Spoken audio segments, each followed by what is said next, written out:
Ici, comme à d'autres endroits situés entre l'estuaire de l'Orne et l'estuaire de la Seine, on a longtemps exploité des salines. Avant l'invention du réfrigérateur, le sel était un produit phare, indispensable à la conservation des denrées alimentaires, notamment du poisson. L'archéologie atteste la présence d'anciennes salines du début du premier millénaire avant Jésus-Christ jusqu'à l'époque gallo-romaine. Le contexte est celui d'une transgression marine, c'est-à-dire d'une remontée du niveau de la mer particulièrement importante à cette époque. Les sources documentaires historiques confirment l'existence de salines au Moyen Âge et pour certaines à l'époque dite moderne sous l'Ancien Régime.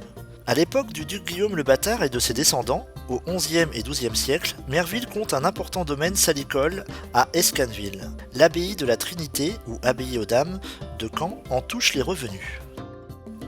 À cette époque, le secteur de la basse vallée de la Dive est riche en espaces humides de différentes natures. Lagunes saumâtres, tourbes, tangues, c'est-à-dire sortes de vases sableuses. Les salines représentent un des modes d'utilisation des ressources du sol et de l'eau. Par leur installation, elles marquent aussi une étape dans l'assèchement des marais.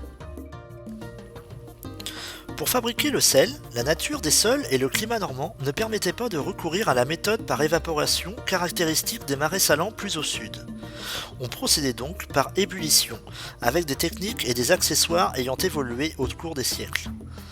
Au printemps, les grèves étaient recouvertes par les grandes marais et les sables se chargeaient en sel.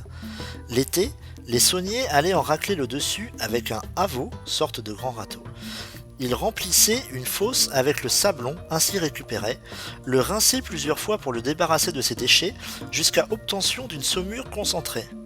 Cette saumure était alors portée à ébullition, l'eau s'évaporait dans les chaudières posées sur un foyer et on recueillait des cristaux de sel assez blancs qu'on mettait à égoutter.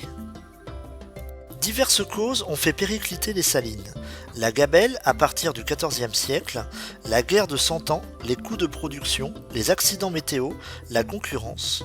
Au XIXe, l'homme a poursuivi le drainage des marais et bouleversé profondément ces paysages en intensifiant leurs exploitations agricoles.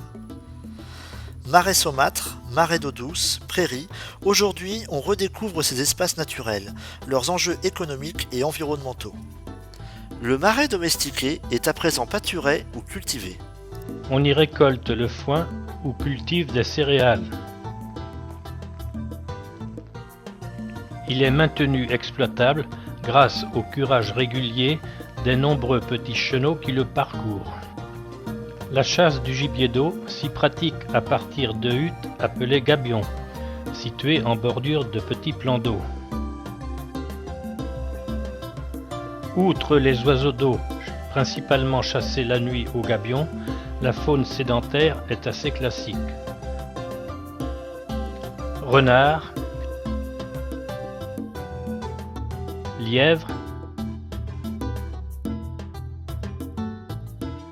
ragondins et rats musqués, poules d'eau,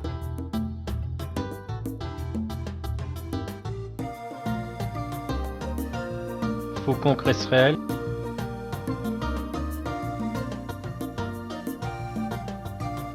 pigeons ramiers,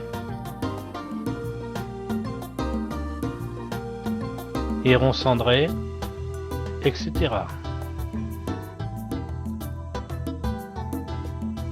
La fleur est aussi bien aquatique, roseau, iris, calta, que herbagère, consoude, renoncule, marguerite, bouton d'or.